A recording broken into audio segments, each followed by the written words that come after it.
झूठा प्यार, दिल को झंझोड़ देने वाली कहानी। ये कहानी शुरू होती है साल 2008 में। पश्चिम बंगाल का एक छोटा सा गांव था जहां पायल और ऋषभ के दो परिवार एक ही मोहल्ले में रहते थे।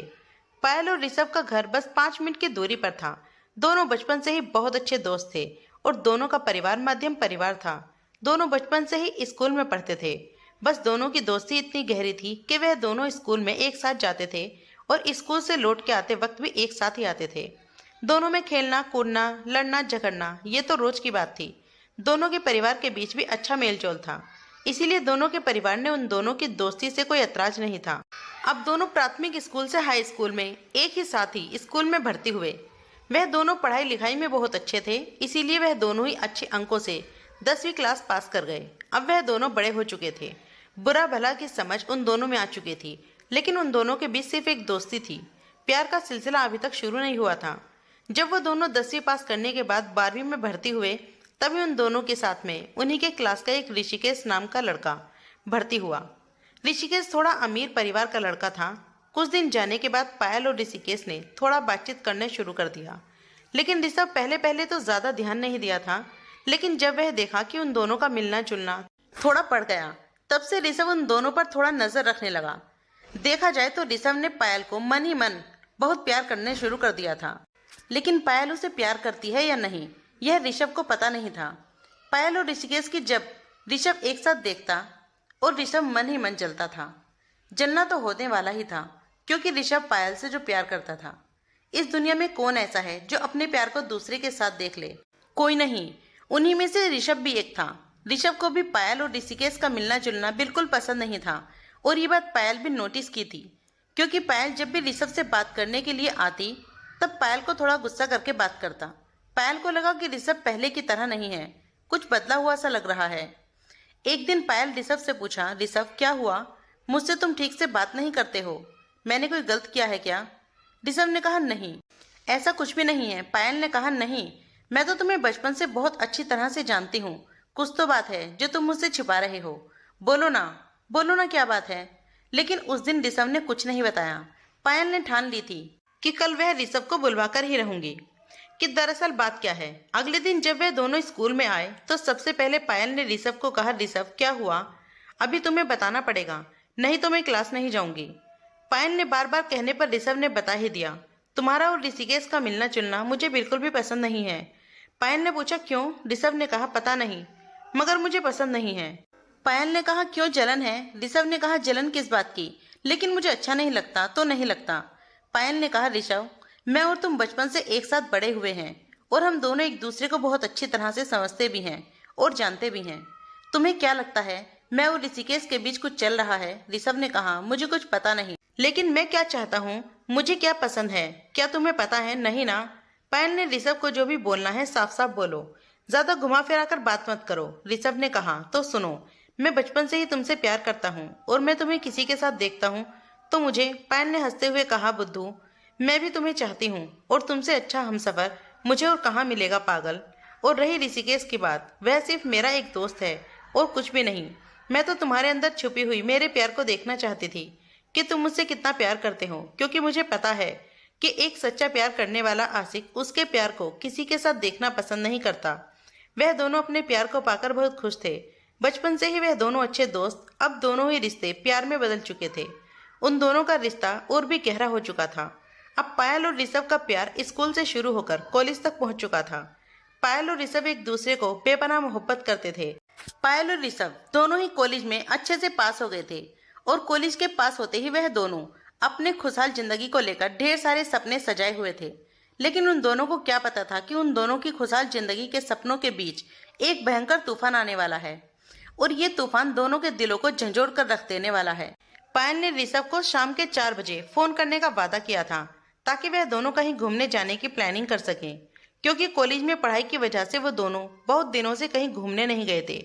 लेकिन शाम को 5 बज चुके थे, पायल का कोई फोन नहीं आया था। इसीलिए ऋषभ ने ही पायल को फोन किया, मगर पायल ने ऋषभ की फोन काट दी। ऋषभ को थोड़ा अजीब सा लगा। ऋषभ ने दोबारा फोन किया, लेकिन फिर से पायल ने फोन काट दिया। ऋषभ ने सोचा कि पायल तो ऐसा करती नहीं है, आज कोई ना कोई बात तो जरूर है, क्योंकि ऋषभ पायल से मिलने के लिए बहुत ही उत्साहित था। तभी पायल का फोन आया और कहा कि ऋषभ, मैं आज कहीं घूमने के लिए नहीं जा सकती और सारी बात मैं तुम्हारे घर में आकर कहूंगी। ये कहकर पायल ने फोन काट दिया। लेकिन ऋषभ बहुत खुश था, क्योंकि ऋषभ को लगा कि आज पायल की आवाज में बेचैनी सी महसूस हो रही है मुझे, शायद मुझसे मिलने के लिए बेचैन हो रही है। ये सोचते सोचते मन में बहुत खुश था और हल्का सा होठों पर मुस्कान भी।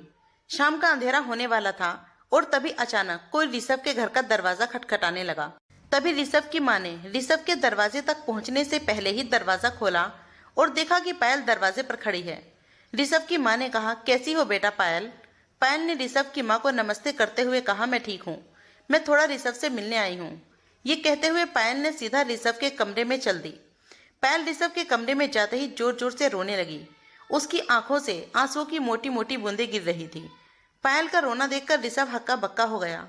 उसे समझ नहीं आ रहा था कि अचानक पायल को क्या हो गया है और वह रो क्यों रही है। ऋषभ ने सबसे पहले पायल की आंखों के आंसू पहुंचे और कहा, पायल तुम्हें क्या हो गया है और तुम अचानक क्यों रो रही हो? सब ठीक तो है ना? ऋषभ का इतना कहते ही पायल टूट गई और बिना कुछ कहे और जोर जोर से रोने लगी। ऋषभ ने पायल का हाथ पकड़ा और अपने हाथ पर पायल का हाथ रखकर कहा, अब बताओ क्या हुआ और इतना क्यों रो रही हो? तुम सोच भी नहीं सकती कि तुम्हारे आंसू देखकर मेरा दिल पर क्या गुजर रही है। प्लीज बताओ ना पायल, क्या हुआ? उसके बाद पायल ने अपने आंसू पोंछे और अपने आप को संभालते हुए ऋषभ का हाथ पकड़ते हुए कहा, ऋषभ, हमारा रिश्ता तय हो गया है। आज के बाद हम दोनों एक दूसरे से कभी नहीं मिलेंगे। पायल की ये बात सुनकर ऋषभ को झटका सा लगा। 420 वोल्ट की बिजली उसके शरीर से गुजर गई। ऋषभ ने पायल के हाथ को कस के पकड़ा और चिल्लाते हुए कहा, तुम पागल हो गई हो क्या? तुम क्या बोल रही हो? तुम्हें पता भी है? तुम होश में तो हो ना? पायल इतना रो रही थी कि आप सोच भी नहीं सकते। पायल को ऐसा लग रहा था कि उसकी जिंदगी अब वहीं खत्म हो जाएगी। लेकिन खुद को संभालते हुए ऋषभ के हाथ को पकड़ा और अपने पास बिस्तर पर बिठाया और रोते हुए कहा, ऋषभ, मैं जो कह रही हूँ वह ध्यान से सुनो। मैं अब तुम्हारी नहीं रही, मैं किसी और की अमानत बनने जा रही हूँ, क्योंकि पिताजी ने आज ही मेरा रिश्ता तय करके सब खत्म कर दिया और इस रिश्ते से घर के सभी लोग बहुत खुश हैं। ऋषभ पागल की तरह एक जिंदा लाश बनकर पायल की बात सुन रहा था। ऐसा लग रहा था कि पायल की बात सुनकर ऋषभ बेहोश हो गया है और उसे समझ में नहीं आ रहा था कि वह क्या करे और क्या बोले। कुछ देर के बाद जब ऋषभ होश में आया तब पायल का हाथ पकड़कर और पायल की आंखों में देखकर कहा, पायल, तुम मेरे साथ मजाक कर रही हो ना?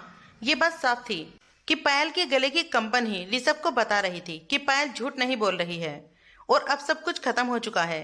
लेकिन पायल ने ऋषभ के सब सवालों के जवाब न देते हुए अपने चेहरे को घूंघट से ढकते हुए कहा, मेरी बात तुम्हें मजाक लग रही है? अचानक ऋषभ को ऐसा लगा कि पूरा आसमान उसके सर पे टूट पड़ा है और उसके आंखों के सामने पूरे कमरे में अंधेरा छा गया। ऋषभ ने अपने दोनों हाथों से अपने सर को पकड़कर जमीन की तरफ एक नजर में देखने लगा। उसकी आंखों में सब कुछ धुंधला सा नजर आ रहा था।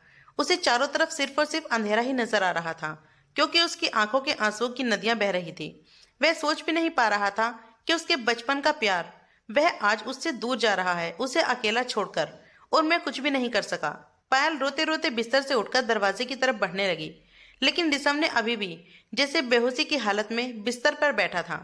अचानक ऋषभ बिस्तर से उठा और पायल को आवाज लगाई और दर्द भरे आंसुओं के साथ, होठों पे दर्द भरी मुस्कुराहट के साथ पायल की तरफ देखकर कहा, तुम अब यही कहने वाली थी ना कि मैं तुम्हारी शादी में किसी भी प्रकार की कोई बाधा न डालूं? पायल ने ऋषभ की बात सुनकर अपने सर को झुकाते हुए कहा, हाँ ऋषभ, मुझे तुमसे यही कहना था कि मुझे तुम पर पूरा भरोसा है कि तुम कुछ भी ऐसा काम नहीं करोगे जिससे मेरी शादी में कोई बाधा आए और मेरे पिताजी की इज्जत मिट्टी में मिल जाए। ऋषभ पायल की बात सुनकर हैरानी से पायल की तरफ देख रहा था और सोच रहा था कि यही था उसका और मेरा बचपन का प्यार। उसे तो ये तक नहीं पता कि मैं उसे कितना प्यार करता हूँ, और मैं ऐसा कुछ भी नहीं सोच सकता कि पायल और उसके घर वालों को मेरी वजह से कोई नुकसान पहुंचे। क्या पायल ऋषभ को इतना जानता था? जब पायल दरवाजे के पास पहुंची तो पायल ने ऋषभ की माँ को देख लिया। तय था कि उसे सब समझ आ गया था कि ऋषभ की माँ ने हमारी सारी बातें सुन ली हैं। पायल ने अपना सर झुकाकर वहां से चली गई। माँ ने ऋषभ की तरफ देखा, बेटे का दर्द देख ना सकी। ऋषभ के कमरे से अपने कमरे में चली गई। ऋषभ को जब पायल का चेहरा याद आया तो उसके सारे आंसू नकली लगने लगे, क्योंकि पायल के चेहरे पर शादी की खुशी की झलक अब ऋषभ को याद कर रही थी। पायल की मजबूरी न सिर्फ ऋषभ का दिल तोड़ गई, उसका भरोसा भी टूट चुका था। प्यार एक ऐसी चीज है जिसे पाने के लिए इंसान के अंदर एक सच्चा दिल होना चाहिए, बहुत जरूरी है, क्योंकि एक सच्चा प्यार उसके जीवन को बदलता है। अगर बताया होता तो शायद एक उम्मीद की किरण दिखाई देती। इसीलिए ऋषभ को लगा शायद पायल ही मुझसे नहीं चाहती थी, जो उस पर इतना भरोसा किया था वह ही उसका भरोसा तोड़ दी। दोस्तों, कहानी कैसी लगी कमेंट करके जरूर बताइएगा। कहानी पसंद आए तो वीडियो को लाइक शेयर कमेंट और चैनल को सब्सक्राइब करना। वीडियो पूरा देखने के लिए बहुत बहुत शुक्रिया।